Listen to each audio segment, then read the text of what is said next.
Content creators talk about stacking precious metals in this community because, well, that's what we are, a precious metal stacking community.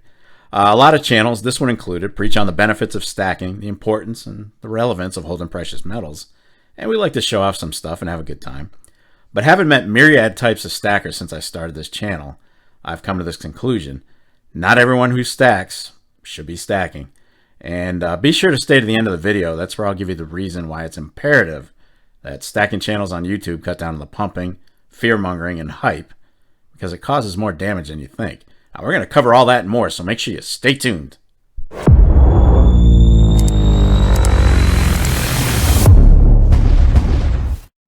YouTube, how you doing? Welcome to another episode of the Silver and Gold Stack Attack. Now, before I get rolling, I'd like to thank you for taking a few minutes out of your day to check out the new video, and of course, for all the amazing support.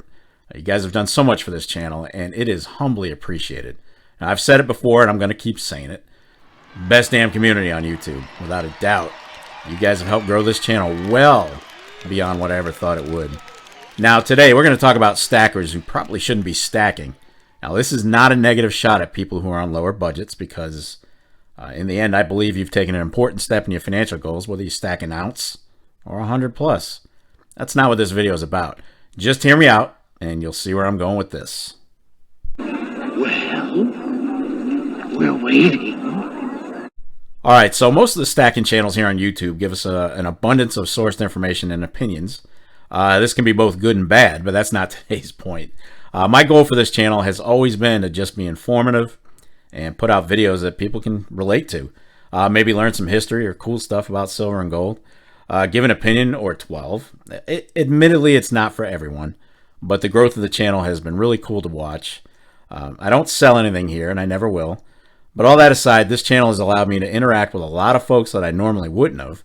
I meet a ton of local folks here in North Carolina and the surrounding states who've watched the channel and support it. And of course, we get to talking. Well, one conversation with a fellow stacker kind of stuck with me. And the more I listened to him, the more I realized that he really shouldn't be stacking metals. Here's the story. So we got to talking, and he was asking me questions. And since he's familiar with the channel, I'm sure he'll see this video, but he was completely cool with me doing it, as long as it stayed anonymous. But anyway, first off, I told him right up front, I'm just a stacker with a tiny YouTube channel. I am not some guru with all the answers. I've made more than my fair share of stacking mistakes since I started, and I still make them from time to time. But he told me about his situation and that he really felt the need to stack out of desperation. Well, that piqued my interest, so I asked if he minded telling me why, and he just let it all out about the problems he was having. First off, he's got a wife and 2 young kids. Wife is unable to work due to being the primary caretaker. Daycare's out of the question. You folks with young kids, you know that. It's costly as hell. Now, she could work, but it would have all gone to daycare, and they still would have owed money. Another one, they're renting. They are renting an apartment, and they were victims of the real estate explosion when even apartments became almost like unobtainium. Now, he said their credit wasn't good enough to get a house just yet, and this guy is literally paying $600 more a month for an apartment than I am for my own 2-story house with land. It's absolute insanity. And the worst part, here it is, he was deep in debt with credit cards and loans. And I'm talking deep, like $30,000 deep. He was barely able to make the minimum payments each month on the credit cards, and those payments were getting eaten up by the finance charges.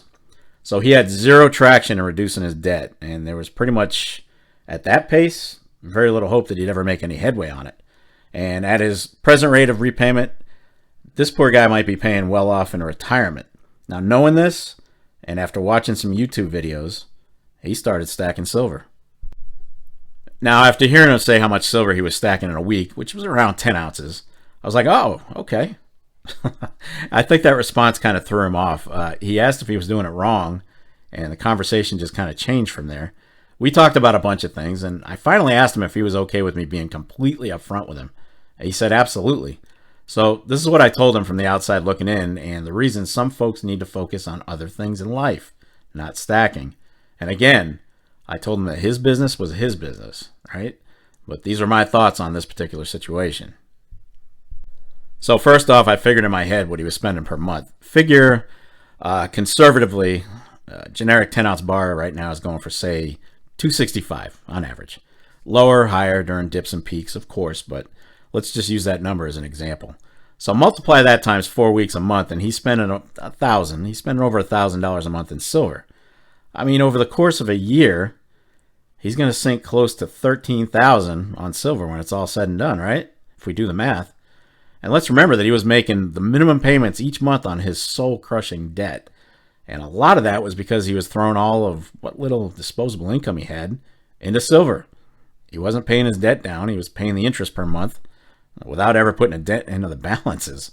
In essence, to me, that completely kills the reason you're accumulating metals in the first place. It makes zero sense to carry high interest balances while you're only paying the minimum per month on your existing debt, and then stack on top of that.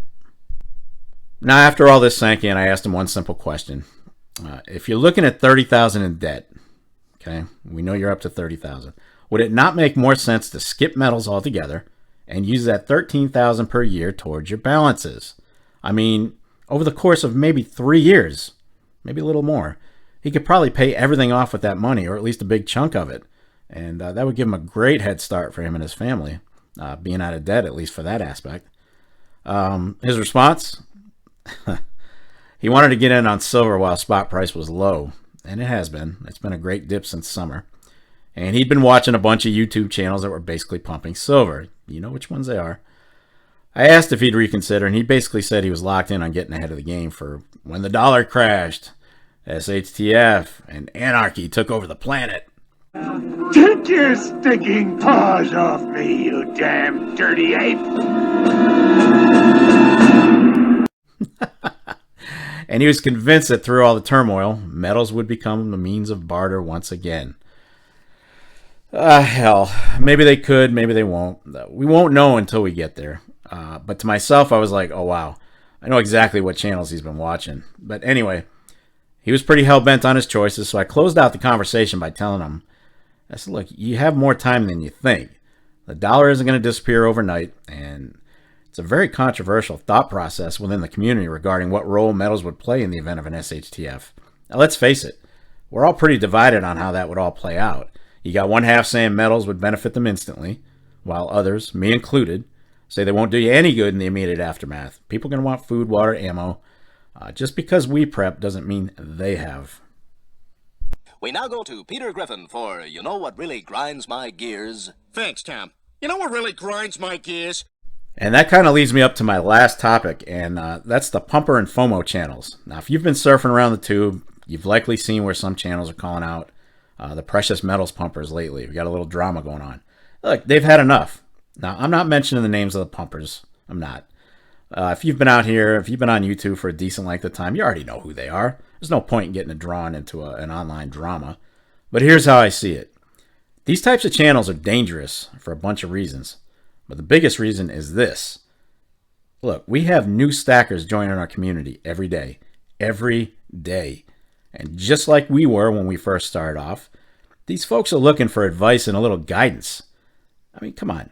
Starting this journey is like the Hobbit movies. It starts off with visions of grandeur and breathtaking scenery, and then wham!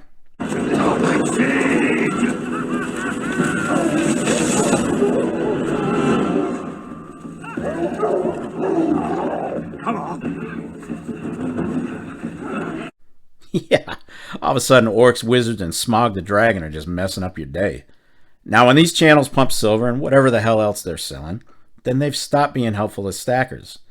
Because instead of having fun with making videos and being informative, it's now become a job with a sponsor and an income. It is what it is, guys. I can't knock a guy for making his bones if they're throwing them at him. It's a messed up economy, and if the money tree is spitting out revenue, well, strike while the iron's hot, I suppose.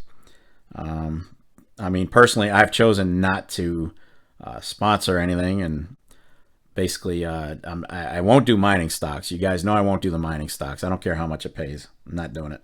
But that's my choice, and that has to be respected, just like I respect their choice to do whatever they want to do with their channel. In the end, it's up to stackers to choose what they're going to believe and shrug off the BS. Knowledge is power. Always has been. Yeah, baby! Yeah.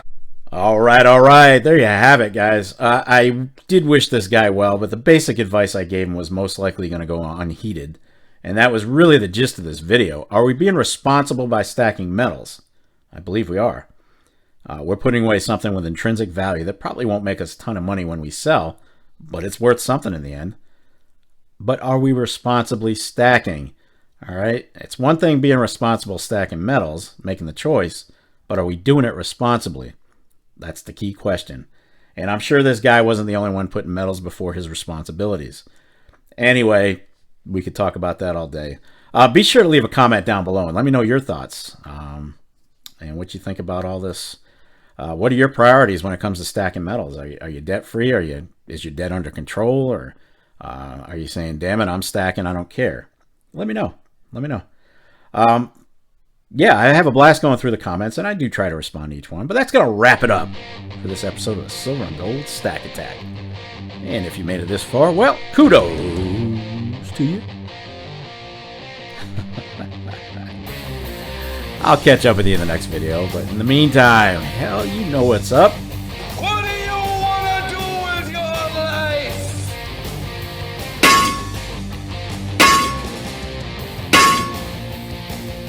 Damn right. Get stacked. All right, folks. You guys have a great week ahead. We're heading towards the weekend already. It's crazy.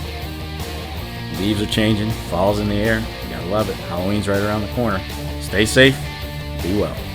I am out of here. Peace, folks.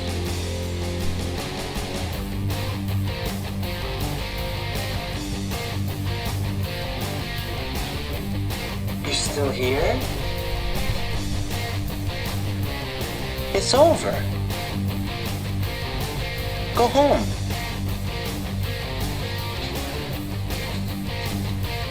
Go.